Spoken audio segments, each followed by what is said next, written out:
Hi అండి. This is Pravallika Chowdary. So నేను ఫరెవర్లో ఎలా సక్సెస్ అయ్యాను అది వితిన్ 1 ఇయర్లో అనేది మీతో షేర్ చేసుకోవాలనుకుంటున్నాను.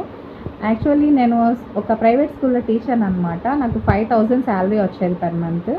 సో ఆఫ్టర్ నేను కన్సీవ్ అయిన తర్వాత నా 9th మంత్ ప్రెగ్నెన్సీ టైంలో నేను ఈ ఆపర్చునిటీ గురించి తెలుసుకున్నాను. సో తెలుసుకున్న తర్వాత నేను డెసిషన్ అనేది తీసుకున్నాను. నేను ఫరెవర్లో జాయిన్ అవ్వాలి, వర్క్ చేస్తే ఫరెవర్లోనే చేయాలి అనే విషయాన్ని అయితే నేను తెలుసుకున్నాను అనమాట ఆఫ్టర్ ట్రైనింగ్స్ వల్ల. సో నేను ఫరెవర్లో స్టెప్ ఆన్ అయ్యాను. సో వితిన్ 2 మంత్స్లో నేను సూపర్వైజర్ అయ్యాను. సో నా ఫస్ట్ మంత్ చెక్ వచ్చేసి 24,000 అనమాట. సో ఆఫ్టర్ ఇప్పుడు ఏంటి అంటే నేను 11 మంత్స్లోనే మేనేజర్ అయ్యాను. సో అది కూడా షార్ట్ టైం, చాలా షార్ట్ టైం అనమాట. 11 మంత్స్లో మేనేజర్ అవ్వటం వల్ల ఇప్పుడు నాకు అసిస్టెంట్ మేనేజర్ ఇన్కమ్ వచ్చేసి 67,000 అనేది క్రెడిట్ అయింది ఈరోజు.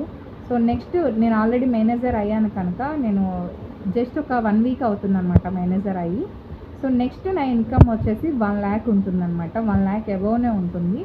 సో ఇదంతా కూడా ఎలా జరిగింది అంటే నా డెసిషన్ని నేనే తీసుకున్నాను.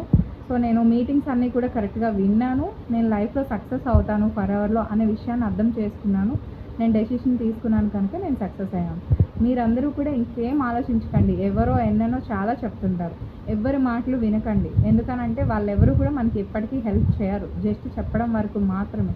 సో మీ డెసిషన్ అనేది మీరు తీసుకోండి, లైఫ్లో సక్సెస్ అవ్వండి. All the best.